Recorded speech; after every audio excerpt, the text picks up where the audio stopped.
ಮಂಡ್ಯ ನಗರಸಭೆ ವ್ಯಾಪ್ತಿಯ ಒಳಲು ಸರ್ಕಲ್ ಅಭಿವೃದ್ಧಿ ಕಾಮಗಾರಿ ಅಂದಾಜು 46.48 ಲಕ್ಷಗಳು. ಮಂಡ್ಯ ನಗರದ ಸಂಜೆ ವೃತ್ತ ಅಭಿವೃದ್ಧಿ ಕಾಮಗಾರಿ ಅಂದಾಜು 45 ಲಕ್ಷಗಳು. ಮಾದರಿ ರಸ್ತೆಗಳ ನಿರ್ಮಾಣ. ರಾಜ್ಯ ಸರ್ಕಾರದ ನಗರ ಭೂ ಸಾರಿಗೆ ನಿರ್ದೇಶನಾಲಯದಿಂದ ಮಂಜೂರಾಗಿರುವ ಅನುದಾನ ಮತ್ತು ನಗರಸಭೆಯ ಒತ್ತಿಗೆ ಮೊತ್ತ ಸೇರಿ ಒಟ್ಟು ರು 640.80 ಲಕ್ಷಗಳ ಅನುದಾನದಲ್ಲಿ ಮಂಡ್ಯ ನಗರದ ಬನ್ನೂರು ರಸ್ತೆಯನ್ನು ಆಧುನಿಕವಾಗಿ ಪಾದಚಾರಿ ರಸ್ತೆ ಹಾಗೂ ಸೈಕಲ್ ಟ್ರ್ಯಾಕ್ ನಿರ್ಮಾಣ ಮಾಡಿ ಅಭಿವೃದ್ಧಿಪಡಿಸಲು ಉದ್ದೇಶಿಸಲಾಗಿದೆ. ಹಾಗೂ ನಗರ ಭೂ ಸಾರಿಗೆ ನಿರ್ದೇಶನಾಲಯ ಮತ್ತು ಮಂಡ್ಯ ನಗರಸಭೆಯ ಸಹಭಾಗಿತ್ವದಲ್ಲಿ ರು 4 ಕೋಟಿಗಳ ಅಂದಾಜು ಮೊತ್ತದಲ್ಲಿ ನಗರದ ಬೀದಿ ರಸ್ತೆಯನ್ನು ವೆಹಿಕಲ್ ಫ್ರೀ ಝೋನ್ ಮಾಡಿ ಸಾರ್ವಜನಿಕರಿಗೆ ಅನುಕೂಲವಾಗುವ ರೀತಿಯಲ್ಲಿ ವಿದೇಶಿ ಮಾದರಿಯಲ್ಲಿ ಅಭಿವೃದ್ಧಿಪಡಿಸಿ ವ್ಯಾಪಾರಿಗಳಿಗೆ ಅನುಕೂಲ ಮಾಡಿಕೊಡಲಾಗುವುದು.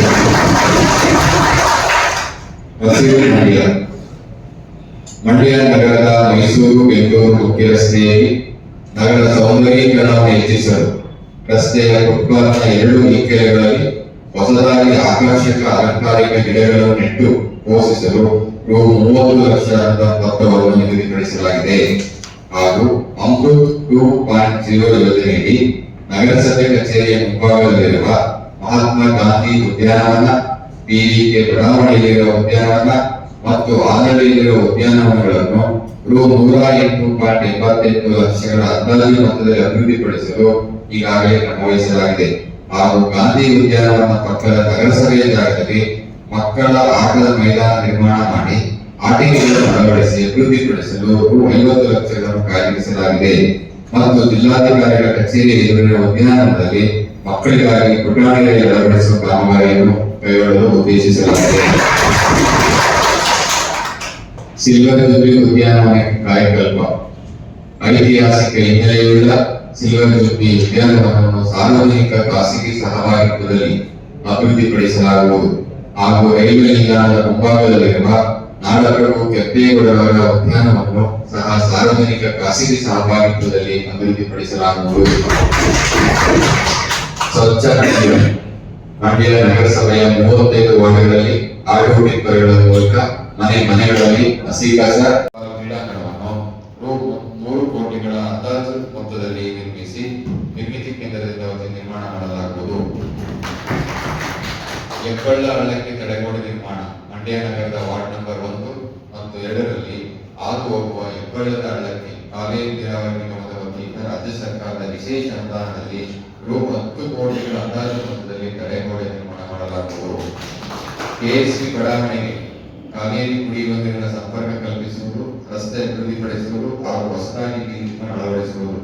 ಬಹುದಿನಗಳಿಂದ ಸಮಸ್ಯೆಯಾಗಿ ಉಳಿದಿರತಕ್ಕಂಥ ಬಹಳಷ್ಟು ವಿಶೇಷವಾಗಿ KSP ಬಡಾವಣೆಯಲ್ಲಿ ಹಲವಾರು ಸಾರ್ವಜನಿಕರು ಬೇಡಿಕೆ ನೆಟ್ಟಂತೆ ಮಂಡ್ಯ ನಗರದ KSP ಬಡಾವಣೆಯಲ್ಲಿ ಕುಡಿಯುವ ನೀರಿಗಾಗಿ ನೀರಿನ ಸಂಪರ್ಕ ಕಲ್ಪಿಸುವ ಕಾಮಗಾರಿಯನ್ನು 15ನೇ ಹಣಕಾಸು ಯೋಜನೆ ಅನುದಾನದಲ್ಲಿ ಈಗಾಗಲೇ 112.50 ಲಕ್ಷಗಳ ಅಂದಾಜು ಮೊತ್ತದಲ್ಲಿ ಅಂದಾಜು ಪಟ್ಟಿಯನ್ನು ತಯಾರಿಸಲಾಗಿದೆ. ಬಾಕಿ ಇರುವ ಕುಡಿಯುವ ನೀರಿನ ಕಾಮಗಾರಿಗಳನ್ನು ಹಂತ ಹಂತವಾಗಿ ಕೈಗೊಳ್ಳಲು ಉದ್ದೇಶಿಸಲಾಗಿದೆ. ಮತ್ತು ರು 50 ಲಕ್ಷಗಳ ಅಂದಾಜು ಮೊತ್ತದಲ್ಲಿ ರಸ್ತೆ ಅಭಿವೃದ್ಧಿಪಡಿಸಿ ಹೊಸದಾಗಿ LED ಬೀದಿ ದೀಪಗಳನ್ನು ಅಳವಡಿಸಲು ಕ್ರಮ ವಹಿಸಲಾಗಿದೆ. ಹಾಗೂ KSP ಸಹಯೋಗದೊಂದಿಗೆ ರು 1.70 ಕೋಟಿಗಳ ಬಡಾವಣೆ ರಸ್ತೆಗಳನ್ನು ಅಭಿವೃದ್ಧಿಪಡಿಸಲು ಉದ್ದೇಶಿಸಲಾಗಿದೆ. ಕುಡಿಯುವ ನೀರು ಮತ್ತು ಒಳಚರಂಡಿ ವ್ಯವಸ್ಥೆ ಕಲ್ಪಿಸಲು DPR ತಯಾರಿಸುವುದು. ಪ್ರಸ್ತುತ ಕರ್ನಾಟಕ ನಗರ ನೀರು ಸರಬರಾಜು ಮತ್ತು ಒಳಚರಂಡಿ ಮಂಡಳಿಯವರಿಂದ ಮಂಡ್ಯ ನಗರದ 12 ವಾರ್ಡ್ಗಳಲ್ಲಿ ಪ್ರತಿದಿನ ಕುಡಿಯುವ ನೀರು ಸರಬರಾಜು ಮಾಡಲಾಗುತ್ತಿದ್ದು, ಬಾಕಿ ಇರುವ 23 ವಾರ್ಡ್ಗಳಲ್ಲಿ SDP ಪೈಪ್ಲೈನ್ ಅಳವಡಿಸಿ ಪ್ರತಿನಿತ್ಯ 24x7 ಕುಡಿಯುವ ನೀರನ್ನು ಸರಬರಾಜು ಮಾಡುವ ಉದ್ದೇಶವನ್ನು ಹೊಂದಿದ್ದು, ಇದಕ್ಕಾಗಿ ಪ್ರಸ್ತುತ ಇರುವ ಒಳಚರಂಡಿ ಮಾರ್ಗಗಳನ್ನು ಪುನರುಜ್ಜೀವನಗೊಳಿಸಲು ಸರಳ ಕಾರ್ಯ ಕೈಗೊಳ್ಳಲು DPR ತಯಾರಿಸಲು 72 ಲಕ್ಷಗಳನ್ನು ಮೀಸಲಿಸಲಾಗಿದೆ. 26-27ನೇ ಸಾಲಿಗೆ ಕುಡಿಯುವ ನೀರಿನ ನಿರ್ವಹಣೆ ಮತ್ತು ಕಾಮಗಾರಿ ವಂತಿಗಳ ಪಾವತಿಗಾಗಿ ರು 10.14 ಕೋಟಿಗಳನ್ನು ಮೀಸಲಿಸಲಾಗಿದೆ. STPಗಳ ಉನ್ನತೀಕರಣ. ಮಂಡ್ಯ ನಗರಸಭೆಯ ಚಿಕ್ಕೇಗೌಡನದೊಡ್ಡಿ ಮತ್ತು ಎತ್ಕದಲ್ಲಿ ರಸ್ತೆಯಲ್ಲಿರುವ STPಗಳನ್ನು ಮಾನ್ಯ ರಾಷ್ಟ್ರೀಯ ಹಸಿರು ನ್ಯಾಯಮಂಡಳಿ ಪರಿಸರ ಪರಿಹಾರ ನಿಧಿ ಅಡಿ ಕರ್ನಾಟಕ ಮೂಲಸೌಕರ್ಯ ಅಭಿವೃದ್ಧಿ ನಿಯಮಿತ ಅವರಿಂದ ರು 30 ಕೋಟಿಗಳ ಅಂದಾಜು ಮೊತ್ತದಲ್ಲಿ ಮೇಲ್ದರ್ಜೆಗೇರಿಸಲು ಕ್ರಮ ವಹಿಸಲಾಗಿದೆ. ಎತ್ತಗದಳ್ಳಿ ರಸ್ತೆಯಲ್ಲಿರುವ ಗುತ್ತೂರು ಕೆರೆಗೆ ಅಭಿವೃದ್ಧಿ. ಮಂಡ್ಯ ನಗರದ ಎತ್ತಗದಳ್ಳಿ ರಸ್ತೆಯಲ್ಲಿರುವ ಗುತ್ತೂರು ಕೆರೆಯ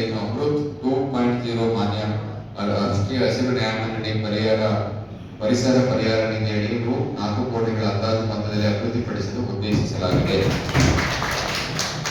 ಗುತ್ತಲು ಮತ್ತು ಕೋಣನಹಳ್ಳಿ ಕೆರೆ ಅಭಿವೃದ್ಧಿ ಕಾವೇರಿ ನೀರಾವರಿ ನಿಗಮ ವತಿಯಿಂದ ರು 6.70 ಕೋಟಿಗಳ ಅಂದಾಜು ಮೊತ್ತದಲ್ಲಿ ಗುತ್ತಲು ಕೆರೆಗೆ ಏರಿ ಮತ್ತು ತೋಪುಗಳನ್ನು ದುರಸ್ತಿಪಡಿಸಿ ಅಭಿವೃದ್ಧಿಪಡಿಸುವ ಕಾಮಗಾರಿ ಹಾಗೂ ಮಂಡ್ಯ ನಗರದ ವಾರ್ಡ್ ನಂಬರ್ 6 ಕಲ್ಲಳ್ಳಿ ಮತ್ತು ಕೋಣನಹಳ್ಳಿ ಮಧ್ಯಭಾಗದಲ್ಲಿ ಬರುವ ಐತಿಹಾಸಿಕ ಕೆರೆಯನ್ನು ಜೀರ್ಣೋದ್ಧಾರಪಡಿಸಲು ಕ್ರಮ ವಹಿಸಲಾಗಿದೆ. ಒಳಚರಂಡಿ ಕಾಮಗಾರಿಗಳು ಮಾನ್ಯ ಮುಖ್ಯಮಂತ್ರಿಗಳ ಅಮೃತ್ ನಗರೋತ್ಥಾನ ಹಂತ 4ರ ಯೋಜನೆಯಡಿ ರು 5.41 ಕೋಟಿಗಳ ಅಂದಾಜು ಮೊತ್ತದಲ್ಲಿ ಬಾಕಿ ಇರುವ ಒಳಚರಂಡಿ ಕಾಮಗಾರಿಗಳನ್ನು ಕೈಗೊಳ್ಳಲು ಈಗಾಗಲೇ ಟೆಂಡರ್ ಕರೆದವರಿಗೆ ಮತ್ತು ಎಲ್ಲ ಅಧಿಕಾರಿ ಸಿಬ್ಬಂದಿಯವರಿಗೆ ವಂದನೆಗಳನ್ನು ಸಲ್ಲಿಸುತ್ತೇನೆ. ಧನ್ಯವಾದಗಳು.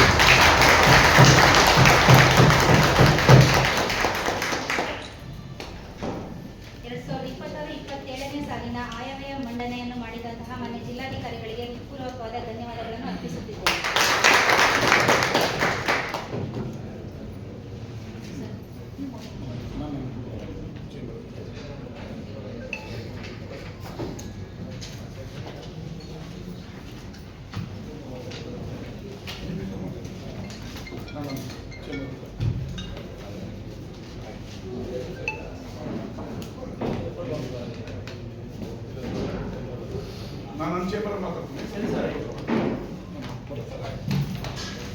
ಯೋಜನೆಗಳನ್ನು ಕೂಡ ರೂಪಿಸಿಕೊಳ್ಳಲಾಗಿದೆ. ಈಗಾಗಲೇ ಅದನ್ನು ಸವಿಸ್ತಾರವಾಗಿ ಬಜೆಟ್ ಪುಸ್ತಕದಲ್ಲಿ ನಮೂದು ಮಾಡಲಾಗಿದೆ.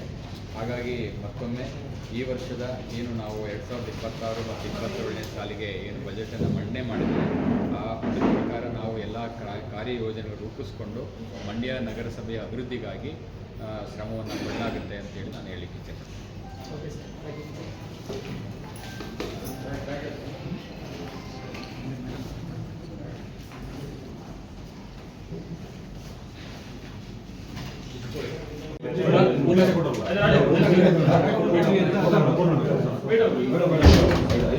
ಒಂದು ನಿಮಿಷ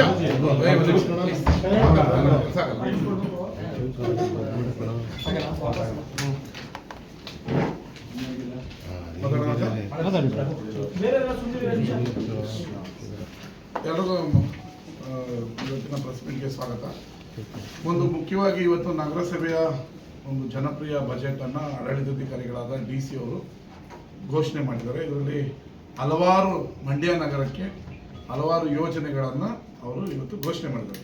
ನಿಮಗೆ ಒಂದು ಪ್ರಮುಖವಾಗಿ ಹೇಳಬೇಕಂದ್ರೆ 2023-24ಗೆ 85 ಕೋಟಿ ರೂಪಾಯಿ ಬಜೆಟ್ ಗಾತ್ರ ಇತ್ತು ನಗರಸಭೆ. ಅಂದರೆ ನಮ್ಮ ಕಾಂಗ್ರೆಸ್ ನೇತೃತ್ವದ ಸರ್ಕಾರ ಬರೋದಕ್ಕಿಂತ ಮುಂಚೆ 85 ಕೋಟಿ ರೂಪಾಯಿನ ಗಾತ್ರ ಇತ್ತು.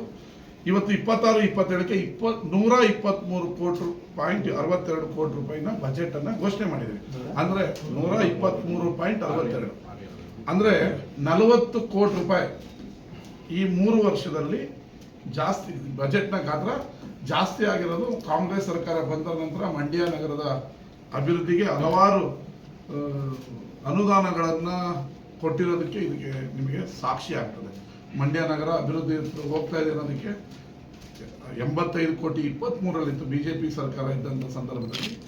ಈಗ ನಮ್ಮ ಕಾಂಗ್ರೆಸ್ ಸರ್ಕಾರ ಬಂದ ನಂತರ ನಾವು ಸ್ಥಳೀಯ ಸರ್ಕಾರ ಯಾವುದೇ ಇರಲಿ, ಅದು ಜನತಾ ದಳದವರು ಇದ್ದರು, ಇಲ್ಲಿವರೆಗೂ ಜನತಾ ದಳದವರು ಇದ್ದರು, ಅದನ್ನು ನಾವು ಗಣನೆಗೆ ತಗೊಂಡು ಅವ್ರಿಗೂ ನಾವು ಬೆಂಬಲವಾಗಿ ನಿಂತು 123 ಕೋಟಿಯ ಬಜೆಟನ್ನು ಮಾಡಿದ್ದೀವಿ. ಅಂದರೆ ಇದೊಂದು ಬಹಳ ಹೆಗ್ಗಳಿಕೆ, ಮಂಡ್ಯ ನಗರದ ನಗರಸಭೆ ಹೆಗ್ಗಳಿಕೆ ಅಂದರೆ ತಪ್ಪಾಗಲ್ಲ. ಇವತ್ತು ಮಂಡ್ಯ ನಗರದ ಪ್ರಮುಖವಾಗಿ 3 ಸರ್ಕಲ್ಗಳನ್ನು ವಿದೇಶಿ ಮಾದರಿಯಲ್ಲಿ ಮತ್ತು VV ರಸ್ತೆ ಏನಿದೆ ಅದನ್ನು ವೆಹಿಕಲ್ ಫ್ರೀ ಝೋನ್ ಮಾಡಬೇಕು ಅಂತೇಳಿ ತೀರ್ಮಾನ ಮಾಡಿದ್ದೀವಿ. ಅಲ್ಲಿ ವ್ಯಾಪಾರಸ್ಥರಿಗೆ ಅನುಕೂಲ ಮಾಡಿಕೊಡ್ಬೇಕು, ಅದನ್ನು ವಿದೇಶಿ ಮಾದರಿಯಲ್ಲಿ ಇಂಪ್ರೂವ್ಮೆಂಟ್ ಮಾಡಬೇಕು. ಅಲ್ಲಿ ವೆಹಿಕಲನ್ನು ಓಡಾಡದಂಗೆ ನಿಷೇಧ ಮಾಡಿ ಬರೀ ವ್ಯಾಪಾರಸ್ಥರು ಪಾದಾಚಾರಿಗೆ ಏನೇನು ಬೇಕು ಅನ್ನೋದನ್ನು ನೆಕ್ಸ್ಟ್ ರೂಪರೇಷೆಗಳನ್ನು ವಿಡಿಯೋ ಬಿಡುಗಡೆ ಮಾಡ್ತೀವಿ. ಅಲ್ಲೇ ಏನು ವಿಶ್ರಾಂತಿ ಪಡೆಯುವಂಥ ಚೇರ್ಗಳಾಗ್ತೀವಿ. ಬರೀ ಸೈಕಲ್ ಮಾತ್ರ ಓಡಾಡಬಹುದು. ಈ ಅಡ್ಡ ರಸ್ತೆಗಳಲ್ಲಿ ಇದಕ್ಕೆ ಆಗು ಹೋಗುಗಳಿಗೆ ಶೀಘ್ರದಲ್ಲೇ ವ್ಯಾಪಾರಸ್ಥರ ಮತ್ತು ಸಾರ್ವಜನಿಕರ ಸಭೆಯನ್ನು ಕರೆದು ಅವರಿಗೆ ಯಾವ ರೀತಿ ನಾವು ಮಾಡೋರಿದ್ದೀವಿ, ಹೇಗೆ ಮಂಡ್ಯ ನಗರಕ್ಕೆ ಒಂದು ಹೊಸ ರೂಪ ಕೊಡ್ತೀವಿ, ಅದಕ್ಕೆ ಅವರ ಬೆಂಬಲ ಅವಶ್ಯಕತೆ ಇದೆ. ಸಾರ್ವಜನಿಕರು ಮತ್ತು ವ್ಯಾಪಾರಸ್ಥರು ಅವ್ರನ್ನ ಸಭೆಯನ್ನು ಕರೆದು ನಾವು ಏನು ಮಾಡ್ತೀವಿ ಅನ್ನೋದನ್ನು ವಿಡಿಯೋವನ್ನು ಅವರಿಗೆ ತೋರಿಸಿ ಅವರು ಕೂಡ ಮೆಚ್ಚುಗೆ ಆಗ್ತದೆ ಅದು ತೋರಿಸಿ ಅದನ್ನು ಮಾಡಬೇಕು ಅಂತಿದ್ವಿ ಎಲ್ಲ ಲಾಸ್ಟ್ ಕೇಳಿ ಮಾಡಬೇಕು ಅಂತಿದ್ವಿ. ಅದರ ಜೊತೆಗೆ ಹೊಸಳ್ಳಿ ಸರ್ಕಲ್ಗೆ ಈಗಾಗಲೇ ನಾವು ಹೇಳಿರುವಂತೆ 1,40,40 ಎಲ್ಲಿದೆ ಬರೋದು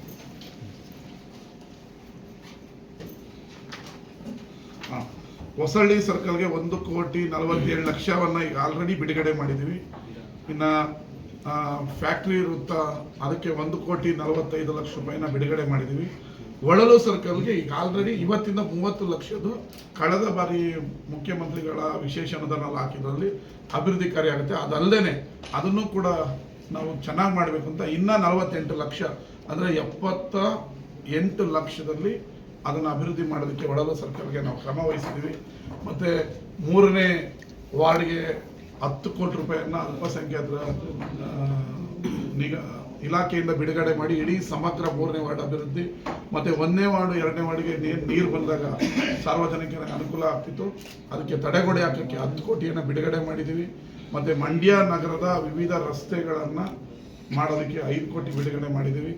ಅದಲ್ಲದೆ ಮುಖ್ಯಮಂತ್ರಿಗಳ ವಿಶೇಷ ಅನುದಾನದಿಂದ ಕೆಂಪೇಗೌಡ ರಸ್ತೆಯನ್ನು ಹೊಸದಾಗಿ ಮಾಡಿದ್ವಲ್ಲ ನಾವು, ಅದು ಮುಂದುವರೆದಕ್ಕೆ 3 ಕೋಟಿ ಪ್ಲಸ್ ಬಿಸಿಲು ಮಾರಮ್ಮದಿಂದ ಆದರ್ಶ ಸ್ಕೂಲ್ ಮುಂದೆದಕ್ಕೆ 4.25 ಕೋಟಿಯನ್ನು ಮುಖ್ಯಮಂತ್ರಿಗಳ ವಿಶೇಷ ಅನುದಾನದಿಂದ ಬಿಡುಗಡೆ ಮಾಡಿದ್ವಿ. ಈ ಬಾರಿ ನಗರಸಭೆಯಲ್ಲಿ 11.5 ಕೋಟಿ ರೂಪಾಯಿಯನ್ನು ವಿವಿಧ ಕಾಮಗಾರಿಗಳನ್ನು ತಗೊಳ್ಳೋದಕ್ಕೆ ಈ ವರ್ಷ 26-22 ಎತ್ತಿಟ್ಟಿದ್ದಾರೆ. ಅದರಲ್ಲೂ ಕೂಡ ಪಾರ್ಕ್ಗಳನ್ನು ಮತ್ತು ವಿವಿಧ ರಸ್ತೆಗಳನ್ನು ಮಾಡೋದಕ್ಕೆ ರೆಡಿ ಇದ್ದೀವಿ. ಇದರ ಇನ್ನೊಂದು ಮುಖ್ಯವಾದ ವಿಚಾರ ಅಂತ ಹೇಳಿದ್ರೆ 12 ವಾರ್ಡ್ಗೆ ಕಾವೇರಿಯ ಕುಡಿಯೋ ನೀರು 24 ಗಂಟೆ ಬರ್ತಾ ಇದೆ. ಈಗ ಇನ್ನು 23 ವಾರ್ಡ್ಗೂ ಕಾವೇರಿ ಕುಡಿಯೋ ನೀರನ್ನು ಕೊಡಬೇಕು ಅಂತೇಳಿ ಕ್ರಮ ವಹಿಸಿ ಅದಕ್ಕೆ DPR ಮಾಡೋದಕ್ಕೆ 75 ಲಕ್ಷ ಬೇಕಾಗಿದೆ.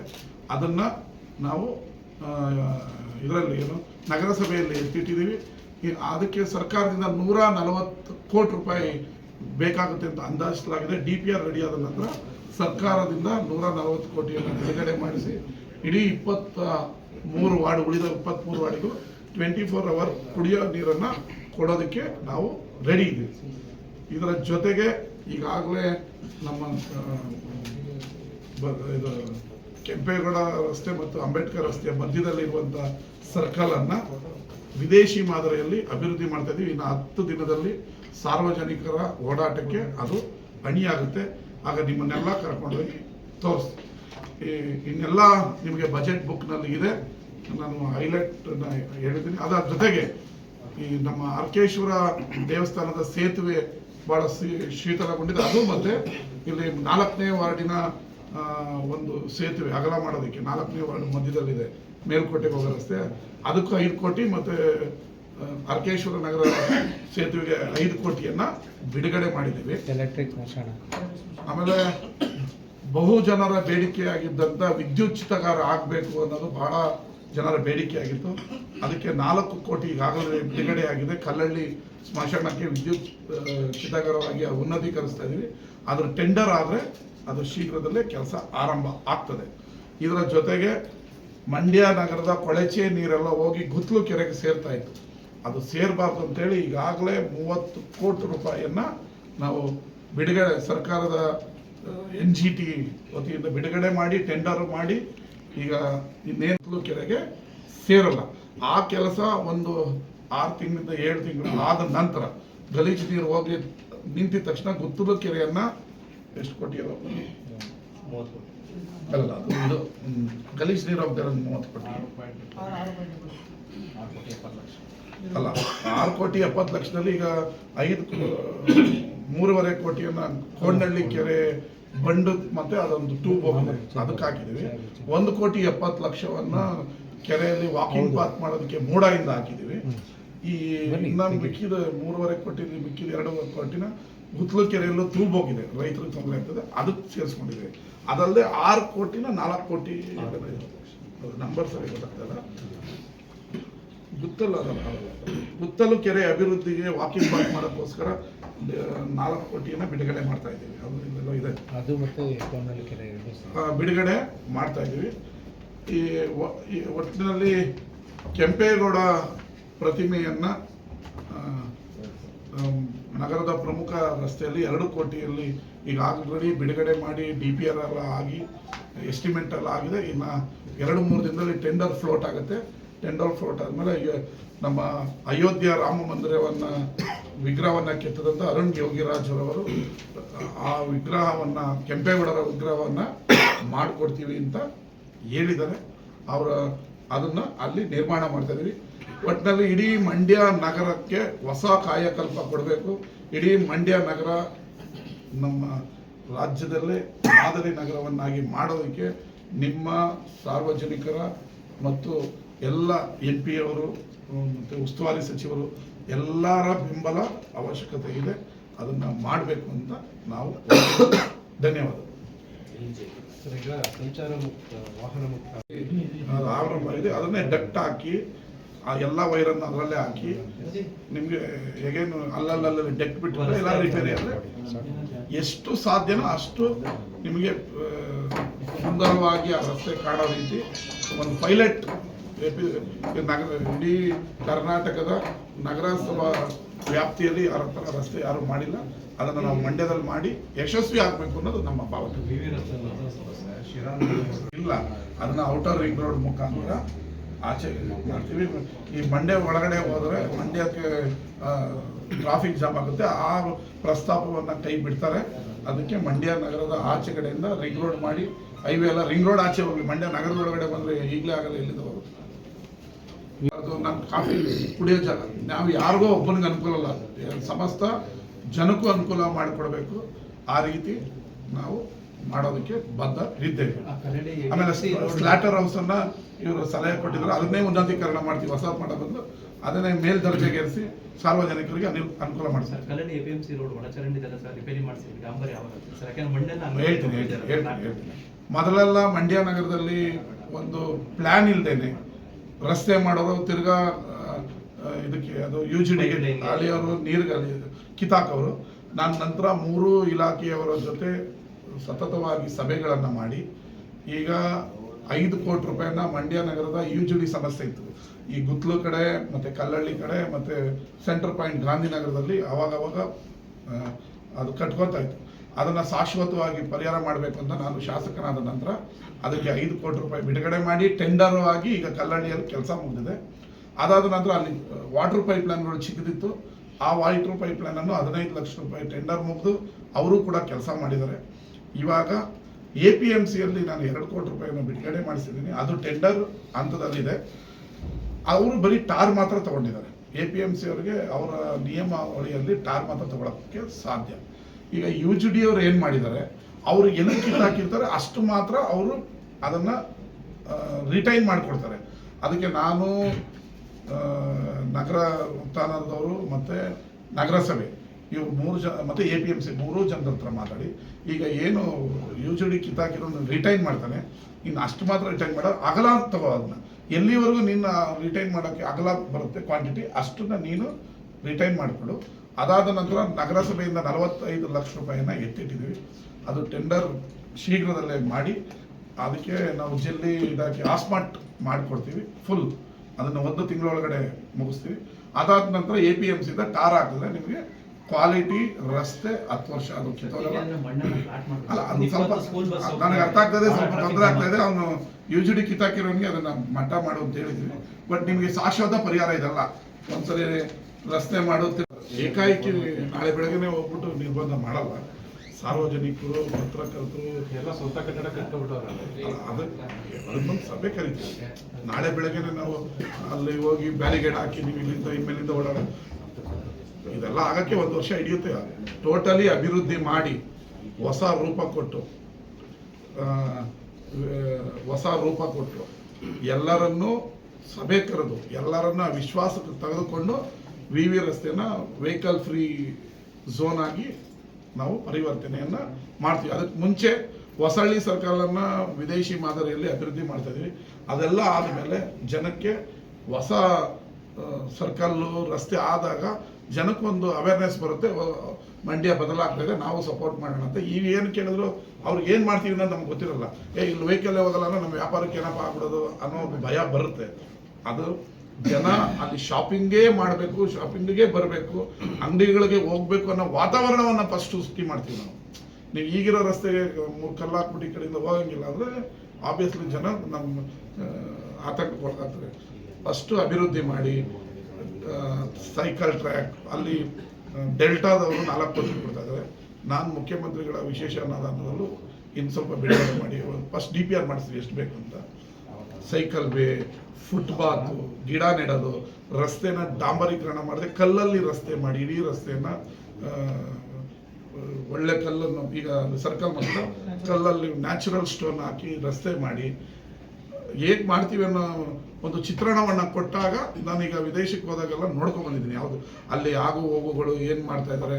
ಮೊನ್ನೆ ಸ್ಕಾಟ್ಲೆಂಡಲ್ಲಿ ಒಂದು ರಸ್ತೆ ನೋಡ್ಕೊಂಡ್ ಬಂದಿದ್ದೀನಿ, ಅಲ್ಲೆಲ್ಲ ಹೇಗಿದೆ ಏನಿದೆ ಅಂತ. ಅದನ್ನು ಮಂಡ್ಯದಲ್ಲಿ ಮಾಡಿ, ಮಂಡ್ಯ ಒಂದು ಬದಲಾಗಿದೆ ಅನ್ನೋದನ್ನು ನಾವು ತೋರಿಸ್ಬೇಕಾದ್ರೆ ಈ ರೀತಿಯ ರಸ್ತೆಗಳನ್ನು ಮಾಡಿದಾಗ ನಗರ ಸೌಂದರ್ಯೀಕರಣ ಕೂಡ ಹೆಚ್ಚುತ್ತೆ, ವ್ಯಾಪಾರಕ್ಕೂ ಅನುಕೂಲ ಆಗುತ್ತೆ, ಸಾರ್ವಜನಿಕರಿಗೂ ಇದು ಅನುಕೂಲ ಆಗುತ್ತೆ ಅನ್ನೋದು ನಮ್ಮ ಭಾವನೆ. ಸರ್, ವಿದೇಶಗಳಲ್ಲಿ ಕೇಬಲ್ ಎಳಬೇಕಾತಂದ್ರೆ ನಾವು 70 ಜನಕ್ಕೆ ಆಗ ಇದು ಮಾಡಿದಾಗ ಏನೋ ಹೊಡೆದಾಕ್ದಾಗ 170 ಜನ ಇದ್ರು.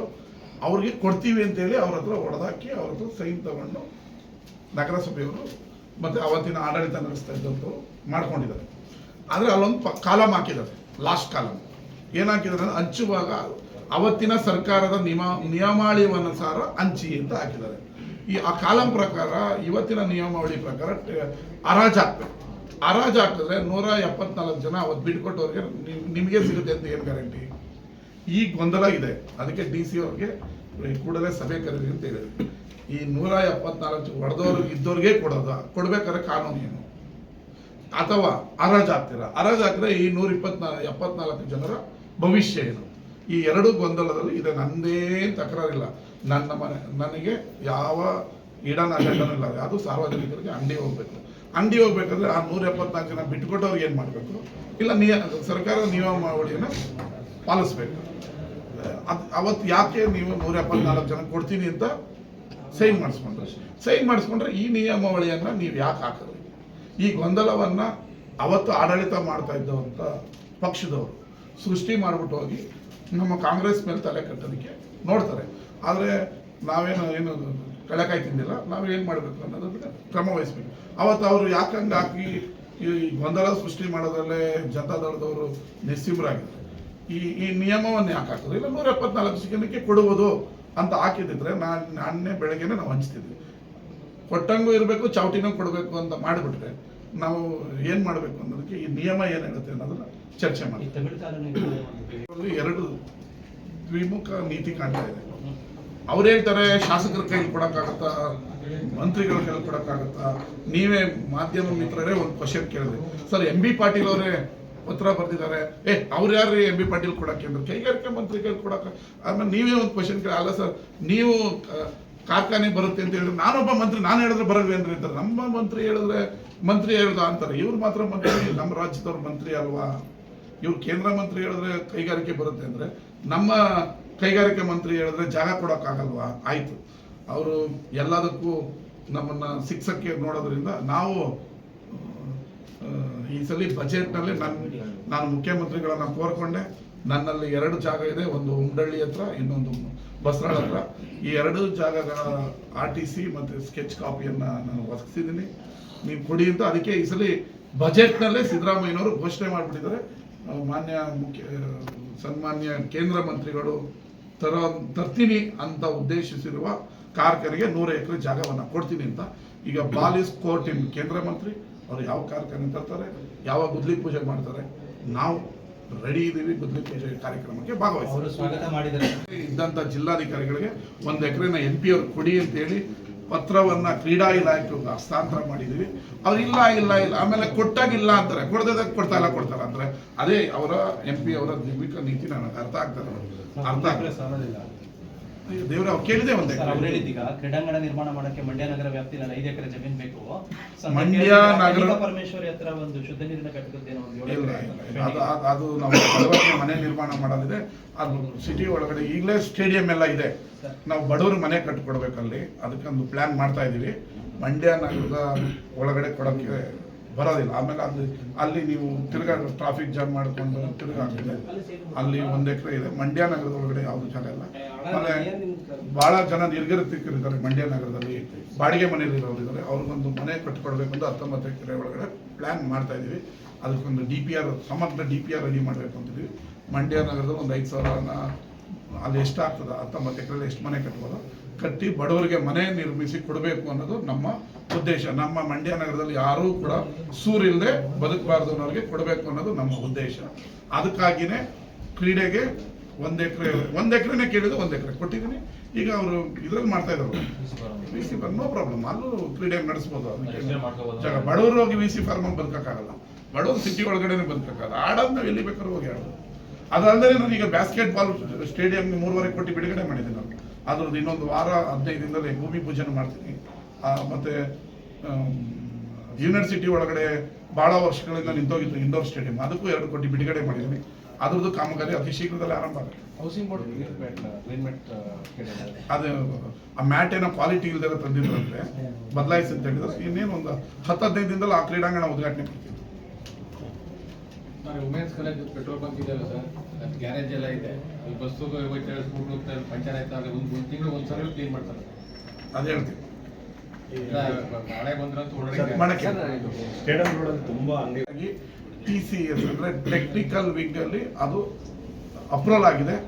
ಈಗ ಕಾವೇರಿ ನಿಗಮದ ಬೋರ್ಡ್ ಮೀಟಿಂಗಲ್ಲಿ ಅಪ್ರೂವಲ್ ಆಗಬೇಕು. ಒಂದು ಅದು 50-100 ವರ್ಷದಲ್ಲಿ ಹಾಕಿದ್ದಂಥ ಚಾನಲ್ ಅದು ಎಲ್ಲ ಮುಚ್ಚೋಗಿದೆ. ಚಾನಲ್ ಅಭಿವೃದ್ಧಿ ಆಗಬೇಕಲ್ಲ, ನೀರು ಬಂದ್ಬಿಟ್ರೆ ಅದು ಟೆಕ್ನಿಕಲ್ ಕಮಿಟಿಯಲ್ಲಿ ಅಪ್ರೂವಲ್ ಆಗಿದೆ. ಈಗ ಬೋರ್ಡ್ ಮೀಟಿಂಗಿಗೆ ಇದ್ದೀವಿ. ಬೋರ್ಡ್ ಮೀಟಿಂಗಲ್ಲಿ ಅಪ್ರೂವಲ್ ತಗೊಂಡ್ಮೇಲೆ ಡೇಟಾ ಈಗ 100 ಕೋಟಿ ರೂಪಾಯಿ. ಅದಲ್ಲದೆ ಕಾವೇರಿ ನೀರಾವರಿ ನಿಗಮದ ವತಿಯಿಂದ 100 ಕೋಟಿಯನ್ನು ಮಾನ್ಯ ಮುಖ್ಯಮಂತ್ರಿಗಳು, ಮಾನ್ಯ ಜಲಸಂಪನ್ಮೂಲ ಸಚಿವರಾದಂಥ DK ಶಿವಕುಮಾರ್ ಅವರು ನಮ್ಮ ಕ್ಷೇತ್ರಕ್ಕೆ ಬಿಡುಗಡೆ ಮಾಡಿದ್ದಾರೆ. ಅದು ಮೊನ್ನೆ ಕ್ಯಾಬಿನೆಟ್ಗೆ ಹೋಗಿತ್ತು. ಕ್ಯಾಬಿನೆಟ್ಗೆ ಹೋದಾಗ ಇಶ್ಯೂ ಜಾಸ್ತಿ ಆಗಿದ್ದರಿಂದ ನೆಕ್ಸ್ಟ್ ಕ್ಯಾಬಿನೆಟ್ಗೆ ಬರುತ್ತೆ. ನೆಕ್ಸ್ಟ್ ಕ್ಯಾಬಿನೆಟಲ್ಲಿ ಅಪ್ರೂವಲ್ ಆಗುತ್ತೆ. 100 ಕೋಟಿ ಅಪ್ರೂವಲ್ ಆದರೆ ಅದೊಂದು ಟೆಂಡರ್ ಆಗ್ತದೆ. ಅದಾದ ನಂತರ 1,150 ಕೋಟಿ ರೂಪಾಯಿ ಕಾವೇರಿ ನೀರನ್ನು ಬಸರಾಳಿಗೆ ಕೊಡುವಂಥ ಕಾರ್ಯಕ್ರಮಕ್ಕೆ ಸಣ್ಣ ನೀರಾವರಿ ಇಲಾಖೆಯಿಂದ DPR ರೆಡಿಯಾಗಿ ಎಲ್ಲ ರೆಡಿ ಇದೆ. ಅದಕ್ಕೆ ಮುಖ್ಯಮಂತ್ರಿಗಳು ಕೂಡ ಕೊಡ್ತೀನಿ ಅಂತ ಹೇಳಿದ್ರೆ, ಮುಖ್ಯಮಂತ್ರಿಗಳು ಅನುಮೋದನೆ ಕೊಟ್ಟರೆ ಕ್ಯಾಬಿನೆಟ್ಗೆ ಇಟ್ಟು ಅದು ನನಗೆ ಮತ್ತು ಮಾನ್ಯ ಕೃಷಿ ಸಚಿವರು 2 ಹೋಬಳಿ, ನಂದೊಂದು ಹೋಬಳಿಗೆ ಆಗುತ್ತೆ. ಅದು ಇನ್ನೂ ಅಪ್ರೂವಲ್ ಆಗಿಲ್ಲ, ಅಪ್ರೂವಲ್ ಆಗಬೇಕು. ಮಂಡ್ಯದಲ್ಲಿ ಸ್ವಿಮ್ಮಿಂಗ್ ಪೂಲ್ ಒಂದೇ ಇದ್ದಿದ್ದು ಸರ್, ಶುಗರ್